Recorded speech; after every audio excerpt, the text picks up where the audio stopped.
freedom, and they want to see him make a little bit more better decisions with the ball in his hand.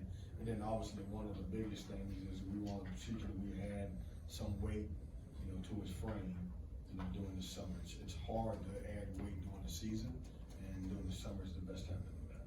So if you see him walking around with 4 or 5 pizza boxes, that's why, because we're trying to add some stuff on. Kevin, is this the busiest offseason you've ever had as a coach? I don't even think, and I think I echo this for most coaches in college basketball, there's no such thing as an off season. And so if you guys don't say, just lose the word off season.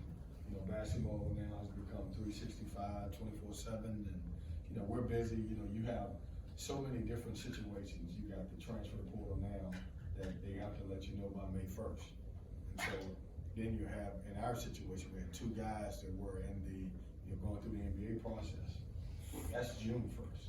And so it's kind of balancing everything. You got to hold scholarships. You got to kind of recruit. You got to recruit your own staff. You got to make sure you guys finishes out academically. And so it's been a very busy spring and summer for me, which I expected. What do you think you accomplished with the reworking of the coaching staff? Well, I just, and this has nothing to do with our former coaches. I thought they did a really good job also. I can point to a lot of great things that has happened, and we talk about APR and changing and, what some of our guys have done in development. But I do think we have new energy, and that's one of the things that, when I went out and I looked for some guys to bring in, I wanted 3 guys to come in and bring a different energy. Some guys that could come in and bring different ideas. I think when you stay in a program for a certain amount of time, I think everybody gets stagnant, and I'm excited about those guys because I think they're able to challenge myself, our players, and also bring some different stuff to the table. You got everyone on campus, all new guys yet, or some guys that come in later? So we've got everybody on campus outside of Dusan and DJ. Both of those guys have to graduate from their universities. When you were trying to figure out the roster, I'm sure part of you is like, this could be one team with Baby T. This could be another team if he doesn't come back. How did you try to mesh the newcomers with what Terkavian does? It was hard. I think everybody goes through this is you saying, all right, what do we need if Terkavian stays in the draft? What do we need if Darion stays in the draft? And, when we're recruiting and the guys that we're recruiting are asking questions like, who do we think is coming back? Who do you want to play with is one question I ask those guys. And so it's kind of, trying to match all of those pieces and trying to figure out who you may have back. And honestly, it's a guessing game. I didn't know if we were going to lose both of them. I didn't know if we were going to get both of them back. I'm excited that Darion has the opportunity to pursue his dreams and stay in the NBA draft. But I'm really excited that Terkavian, decided to come back and, run it back for us and have a good year for us like he did last year. What is the feeling knowing you have 3 centers now? And then Ernest Ross could even be a 4th. Well, if you ask those guys, none of them would say they were center. So let's just say we got more post guys. How about that? I'm excited. And listen, E.B. Dewana and Jalen Gibson were dealt a really tough hand. And I know you would say, well, tough hand, they got the opportunity to play. But I don't think either one of those guys expected to play right away in the minutes that they played. That being said, when we added DJ and Dusan, that gives us, 3 really good players, and E.B. Dewana's gotten a lot better in the short amount of time between the end of the season and now. But it gives us some bodies that we didn't have last year, as you guys know. We were, it was times I was looking at you guys, figuring out if one of you guys played center back in the day, if I could throw you in, and I figured there was nobody out there that could do that. So, is that one of the biggest things that you learned out of last year, that you can never have enough bigs? Well, I don't know if that was the one. I thought we didn't have great point guard play as we thought, and we didn't have a legitimate veteran post guy. And so that really hurt us, because when you look at Jericho's kind of a perimeter guy, even though he plays some 4. And what I learned out of everything is, yeah, you could say, hey, you could never have a lot of post guys, but most teams don't have but 2 legitimate centers on the roster. In our situation, we ended up with 1, and then with COVID COVID and different injuries, and sometimes EB couldn't play or Jalen was out, we really, really struggled. So it has, it has me thinking that maybe I should have 3, and now I do have 3, which is, what we wanted. How's the health of Greg Gann and Ernest Ross? Ernest Ross and Greg Gant have been making positive strides in the spring.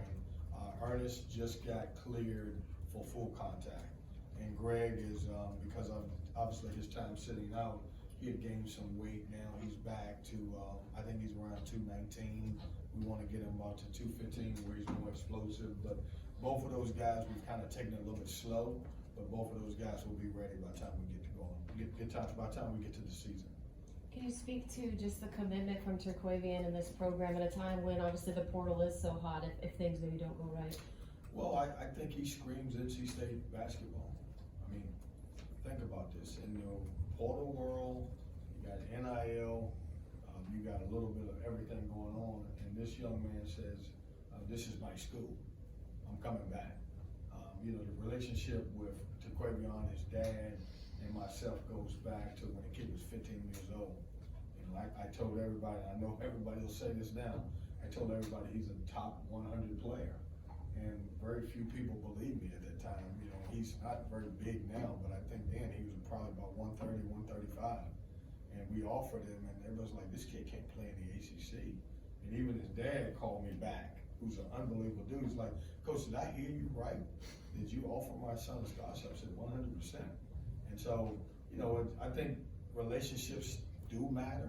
I know in this time and age, sometimes it doesn't appear that way, but I think this is certainly, they trust in the fact that, I'm gonna do right by Terquavian and push him to get where he wants to go.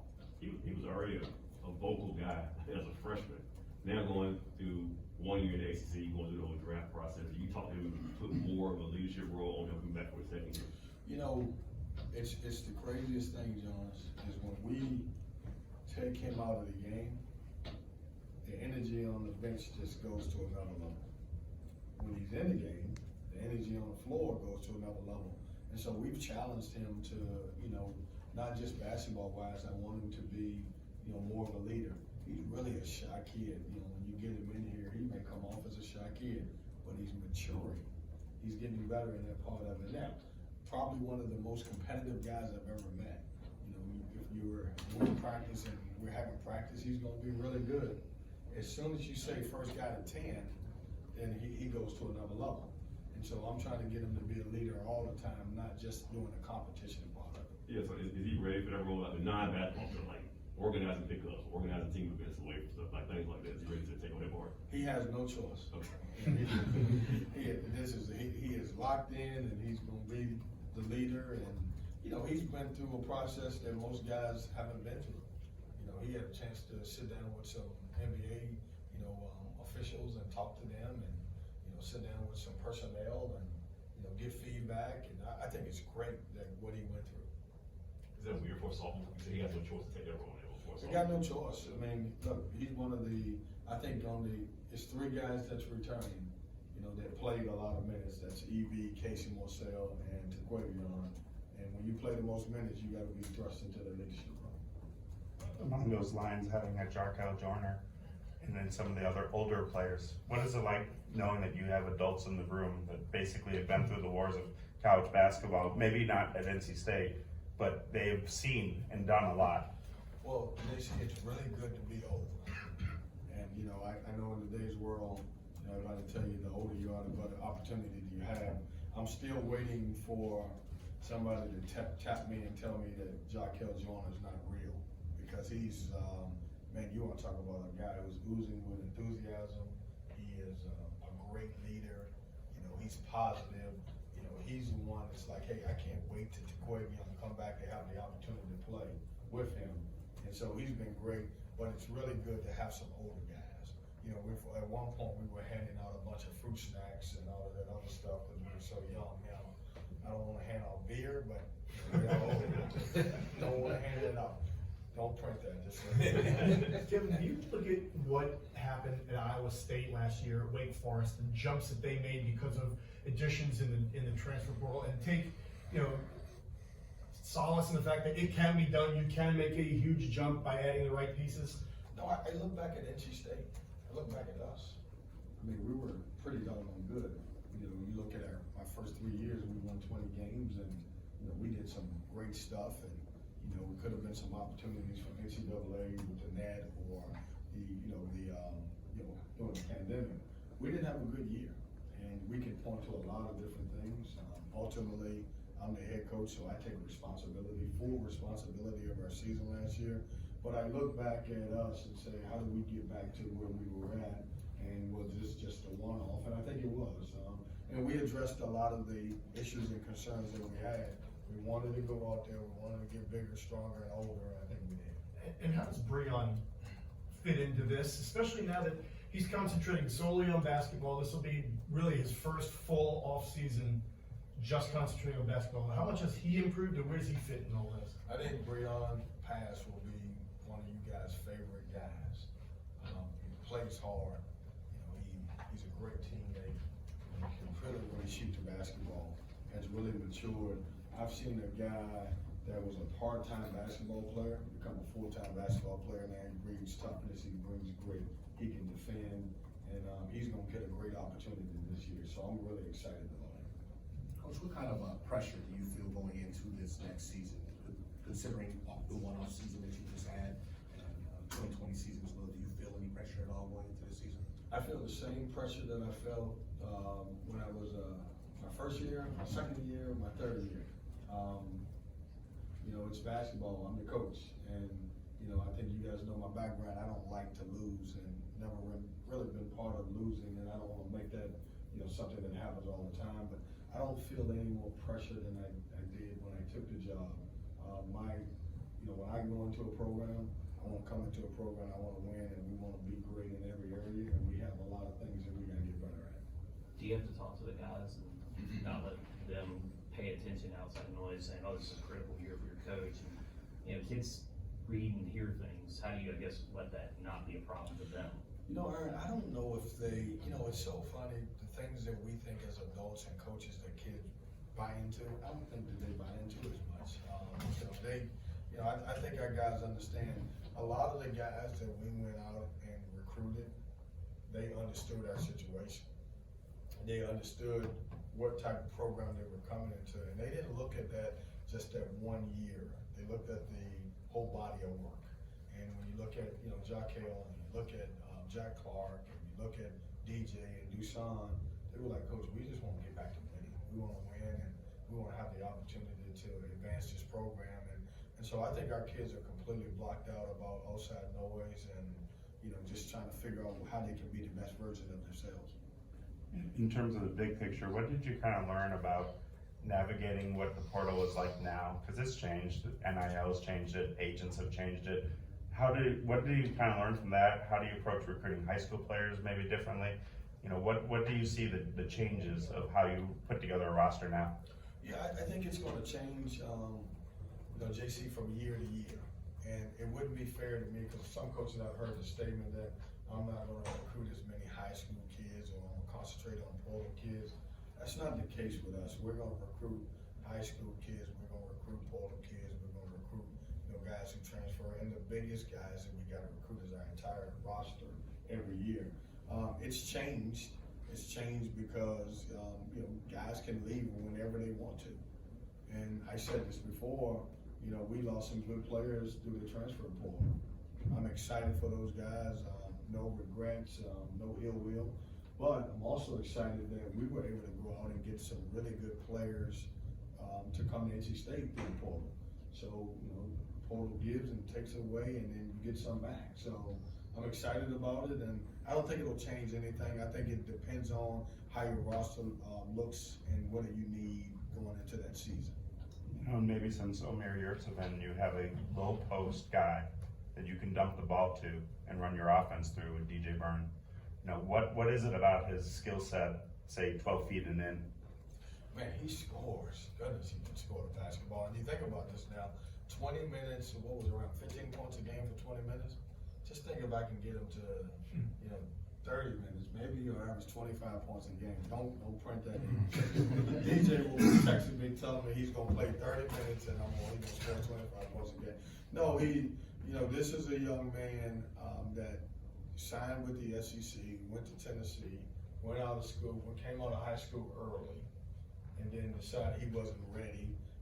Was fortunate enough to go back home to Winthrop, and has had 3 great years. And we're getting a high major player that played at Winthrop and won championships, and obviously was player of the year. And so, yes, he can score the basketball, and I'm excited about that. What has EB's progress this offseason been like, and how much of that is kind of tied to confidence? Yeah, I think EB's biggest thing, and I sit down with every player at the end of the year, and we talked about what's your opportunity and what you have to, how do you advance? And for EB, one thing that we talked about is I think he was around 5 and kind of 4 rebounds a game, and I wanted to know, hey, can you get close to 10? And the thing that we really talked about, he's got to get better at. He didn't do a great job of defensive rebounding. I thought when you look at, I'll give you a prime example of it. I think he may have had 9 rebounds at Duke, and there were 9 offensive rebounds. And he's got to do a way better job of rebounding the basketball. His scoring will come. We've done a good job, early on, putting him in situations. And with him, we've had to do different things. Usually you go with your post players just 1-on-0 and let him score the ball. With him, I think the biggest adjustment with him is putting bodies around him where he can score and rebound when bodies around. Is that position that you're trying to teach him a little bit in terms of positional rebounding and before the shot even hits the rim? Well, I'm trying to get him to be a little bit selfish. You gotta stop letting those guards come in there and get those rebounds. Like, Sebron averaged 8 rebounds a game, and I thought that when you go back and look at some of the tape, it could have been EB's rebounds. They'll tell you, most old school big guys we don't get many plays ran for us. We just go get it. And he was good offensively. He would catch some off the rim and everything else, but he didn't do a great job of defensive rebounding, which also cost us from being able to get out in transition. Can you confirm the Bahamas is one of your most favorite places on earth? And what do you expect to accomplish in August with such a vast newcomers? I can confirm that the Bahamas is one of my favorite places on earth. I like the Bahamas. I do. I've been fortunate. This will be my 3rd time in November being in the battle for Atlantis. So I really like it.